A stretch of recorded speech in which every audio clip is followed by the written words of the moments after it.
बिस्मिल्लाहिर्रहमानिर्रहीम। अस्सलाम वालेकुम स्टूडेंट्स, कैसे हैं स्टूडेंट्स आप लोग? उम्मीद करता हूँ खैरियत से होंगे। बच्चों, आज की वीडियो में हम करने जा रहे हैं प्रॉब्लम नंबर 2, चैप्टर नंबर 2 का। और प्रॉब्लम नंबर 2 कहता क्या है, जल्दी से, टाइम ज़ाया नहीं करना, जल्दी से हम इसका डेटा बनाते हैं। तो मैं यहाँ पे लिख लेता हूँ कि हमारे पास ये डेटा क्या बनेगा। अच्छा देखो बेटा, कहता है कि two tug boats are towing a ship, each exert a force of 6000 newton. Tugboat जो है किसी शिप को टो कर रही हैं और एक फोर्स जो है वो क्या कर रही है, 6000 न्यूटन की फोर्स लगाती हैं। सर ये क्या बात हुई, टगबोट शिप क्या मतलब, मैं आपको बताता हूँ। देखो, जो बड़ी शिप्स होती है ना, वो क्या करती हैं कि वो चल तो लेती हैं बड़े पानी में, लेकिन वो थोड़े पानी में चल नहीं पाती। जब थोड़े पानी में वो चल नहीं पाते या उन्हें किनारे वगैरह पे करना होता है तो खामखाई उसे स्टार्ट नहीं किया जाता या उनसे जोर नहीं लगवाया जाता या वो टर्न नहीं कर पाती। तो फिर क्या होता है कि छोटी छोटी जो शिप्स हैं, टग बोट्स जो होती हैं, टग का मतलब खींचने, रस्सा लगा के खींचने वाली जो है, वो बोट्स जो है वो क्या करती हैं कि फिर उन्हें खींचती हैं और खींचने के बाद जो है वो उन्हें अपने किनारे पे लगाती हैं। तो बेटा ऐसा समझ लो कि ये कोई शिप है, ठीक है, ये कोई शिप है और इस शिप के इधर और इधर दो टग बोट्स हैं, एक यहां पर और एक यहां पर। ये भी फोर्स कितना लगा रही है, 6000 न्यूटन, और ये भी कितनी फोर्स लगा रही है, 6000 न्यूटन, ठीक है। और इन दोनों के दरमियान एंगल है बेटा 60 डिग्री का। ऊपर प्रॉब्लम भी मैं आपको दिखा दूं, ये देखो। अब देखो नीचे देखो जो मैंने फिगर बनाई है, और ऊपर देखो ये जो दो tug boats are each showing 6000 newton and angle between the two ropes is 60 degree. इन दोनों रोप्स के दरमियान जो एंगल है वो कितना है, 60 डिग्री का। तो ठीक है, 60 डिग्री का अगर एंगल है तो फिर आप 60 डिग्री का एंगल फाइंड कर लेते हैं। तो पहले तो आप बना लो डेटा, डेटा बना लेते हैं। तो आपके पास आ जाएगा F1, वो हमारे पास हो जाएगी 6000 न्यूटन, F2 6000 न्यूटन, थीटा भी आपके पास है क्या, 60 डिग्री।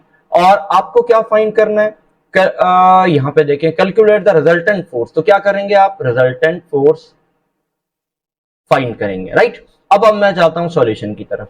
बेटा यहां पे देखते हैं कि फॉर्मूला लगेगा कौन सा, क्या लगेगा। देखो ये दो टग बोट्स हैं, यानी दोनों को इनिशियल वेक्टर हैं, और अगर को इनिशियल वेक्टर हैं और उन दोनों को आपने ऐड करना है तो इसका मतलब यह है कि आप कौन सा मेथड यूज करेंगे, पैरालेलोग्राम मेथड, पैरालेलोग्राम मेथड, ठीक हो गया। अब पैरेललोग्राम मेथड क्या होता है, मैं आपको फॉर्मूला लिख देता हूं, आपने कहीं पढ़ा होगा, ए इज इक्वल्स टू, सॉरी ए भी नहीं होगा बल्कि कुछ और पढ़ा होगा, आप लोगों ने पढ़ा होगा, मैं आपको बता दूं क्योंकि आपके रट्टे के आप मास्टर होते हैं ना, तो आप लोगों ने पढ़ा होगा आर इज इक्वल्स टू, ठीक है, एक मिनट,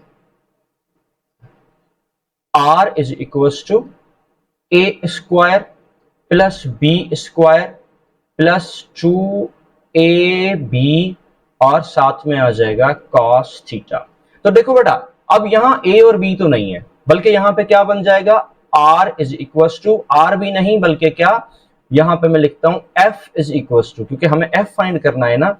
अब ये इक्वेशन चेंज हो जाएगी, कैसे चेंज हो जाएगी मैं आपको बता देता हूं, F1 square plus F2 square plus 2F1 F2 cos theta, ठीक है जी। ये आपके पास सॉल्व हो गया। अब आपके पास चीजें चेंज हो गई, बिल्कुल चेंज हो गई। तो अब एक काम करते हैं कि यहाँ पे हम इसको सॉल्व कर लेते हैं। अब इस फॉर्मूला में हम वैल्यूज पुट करते हैं और इसे हम सॉल्व कर लेते हैं, ठीक है। तो इसको सॉल्व करने के लिए दोबारा यहाँ पे देखो, F is equal to, radical लगा दें, रेडिकल लगाते हैं तो किसका स्क्वायर, F1 का स्क्वायर मतलब 6000 का स्क्वायर, ठीक है, 6000 का स्क्वायर, फिर F2 का स्क्वायर यानी फिर से 6000 का स्क्वायर, इसे और बड़ा कर लेते हैं, ठीक है, फिर से 6000 का स्क्वायर, ठीक हो गया, प्लस 2ab, मतलब 2 तो आप यहां लगा दें, a की जगह भी 6000, F2 की जगह भी 6000, ठीक है, और cos की थीटा की वैल्यू बेटा है 60 डिग्री। ओके, अब हम इसे सॉल्व करते हैं, सॉल्व करते हैं तो क्या बन जाएगा, देखो F इज इक्वल टू 6000 का स्क्वायर बेटा जाके बनेगा 36,000, यानी 6 का स्क्वायर कर ले 36 में, एक दफा करके दिखाता हूं फिर बाद में नहीं करूंगा। ये देखो 6000 मल्टीप्लाई बाय 6000, ये हो जाएगा 36, क्या पता नहीं कितना, मुझे नहीं पता, तुम गिनो, तुम जीरो गिनो, मैंने मुझे याद है जीरो, सही है। तो हम नहीं लिखते, हम सिंपल लिखते हैं क्या, इसकी वैल्यूज लिखते हैं। 6000 का स्क्वायर यानी 36, 1 2 3 4 5 6, ठीक है।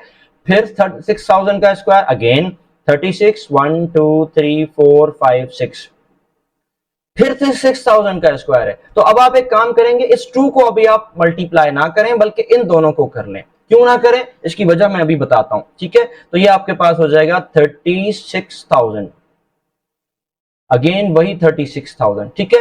cos 60, cos 60 का मतलब क्या हो जाएगा 1/2। cos 60 की वैल्यू आप फाइंड कर लेना अपने कैलकुलेटर में, तो आंसर क्या आता है 1/2। तो अब देखो मैंने क्यों कहा था कैंसिल ना करें, उसका रीजन ये आपके पास अब सामने आ गया। देखो ये 2 और ये 2 दोनों कैंसिल हो जाएंगे। जब दोनों कैंसिल हो जाएंगे तो अब क्यों मल्टीप्लाई करते, पहले आप मल्टीप्लाई करते बाद में काटते, मसला हो जाता। अब देखो आपके पास जो आंसर आया वो क्या आया, f इज इक्वल टू, बड़ा सारा रेडिकल लगाओ, ठीक है, 36,000 प्लस 36,000, ठीक है, ये हो गए 72, 1 2 3 4 5 6, प्लस ये भी तो 36 है तो ये बच गया। अब आप इसको भी ऐड कर देना इसके साथ, 6 ही है ना, हाँ सही है। f इज इक्वल टू, अब आप इन दोनों को ऐड कर दें, ये हो जाएगा 72 प्लस 36, ये हो जाएगा 108, 108, और एंड में कितने जीरो आ जाएंगे, 6 जीरोस, ठीक है।